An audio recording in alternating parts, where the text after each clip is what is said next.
I'm Bob Warner, a native of Colorado. Been here all my life, 85 years.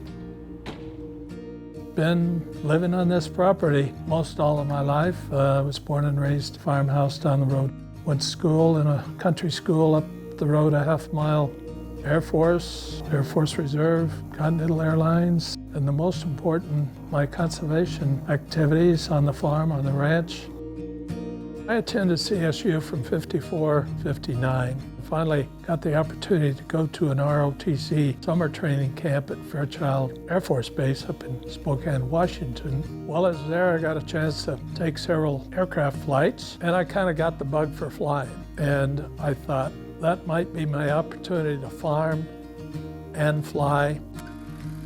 When I first started flying, one of the things that stuck out in the scenery below was the circular fields. Back then, some of our pastures didn't really know why those circles were down there. Since I was interested in those circles, I figured our pastures would be too, so I always didn't miss a chance to tell them about the circular irrigation systems and the wonderful pivot irrigation systems. Farming is my true love. Cattle, irrigation, my home state of Colorado, there's no place like it. I see Bob having that heart to share his knowledge and to be a learner as well. I just appreciate Bob's willingness to take guys that come in kind of green, even after a career in resource management, and just to see his passion on his ranch here, to just continue to do that throughout his life. I'd like to think myself as just a continual learner, and that's what I see in Bob Warner, is that continual willingness to learn and to develop and to advocate for new things. It's been just a privilege to be involved with him.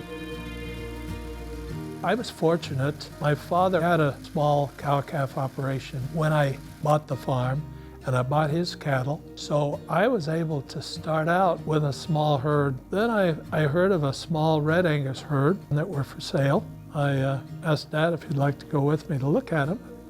We went over and looked at them, and he liked them and I liked them. And he said, well, if you think you might not be able to afford them, I'll go in partnership with you.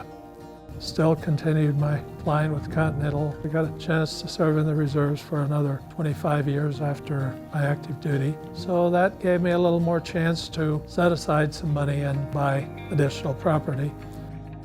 Bob has been a driving force in several conservation districts for almost 50 years. He has served Colorado very well in a leader of conservation practices on his farm. He's a community-minded individual. He's just an amazing man. Colorado can be proud of him because he served his country, came home, and he developed his property, and he's tried to preserve conservation, whether it's rangeland or cropland, for the future generations. I guess I was at my folks' house for lunch one day. I got a call from Cecil King with the Platte Valley Conservation District. He said, would I be interested in serving on the Conservation District Board?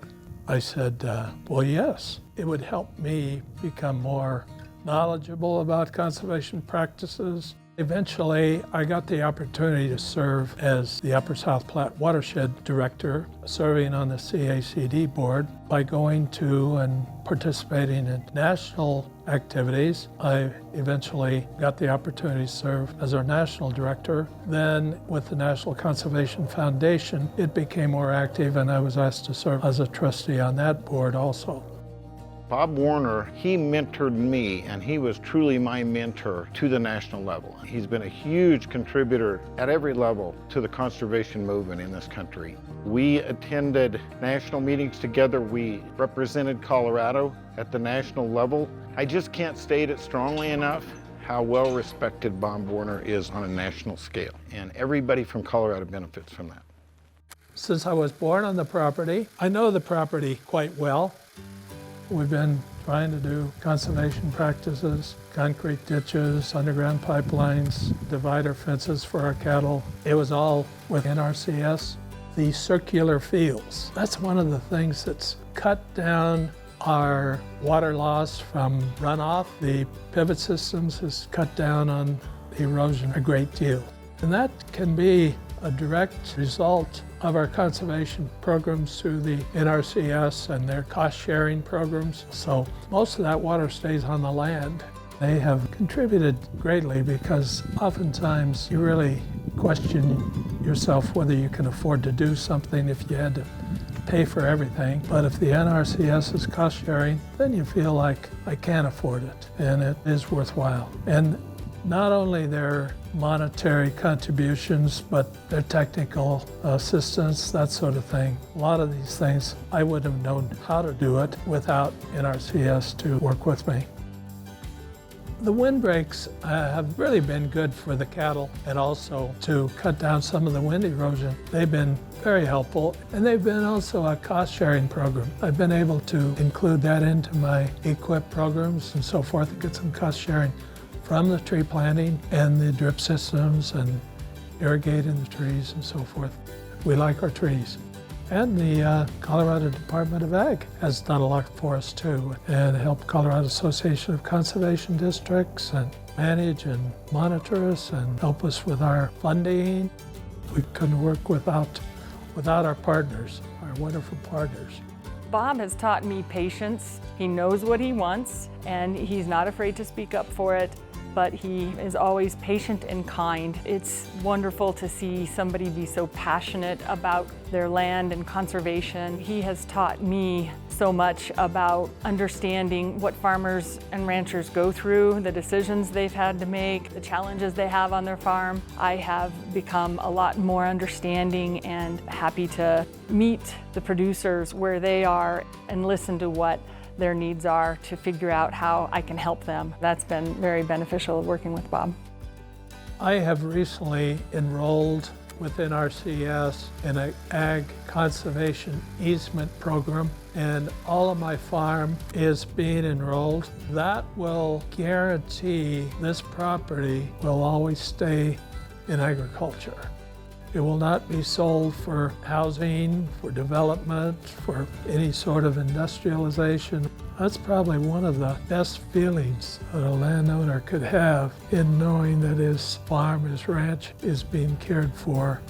The youth are our future. We can't carry on without a good youth group. I have a small scholarship up at CSU that I support, and have had the opportunity to work with various groups. Bob's done a lot of work over the years in conservation. Bob's also mentored 2 or 3 other employees over the years, young folks that come into the agency that don't have a background in agriculture, and he'll bring them out and talk to them about livestock production, crop production, and hay production, and help them have a better understanding of what farmers and ranchers go through when they have to make day-to-day decisions. A person like Bob has lived a life of service. It's been a real honor and a privilege. I'm real happy with the future of the property. I'd like to be here where I can see the ranch, see the cattle, see the farm, see the irrigation systems, see what I've been working for all my life.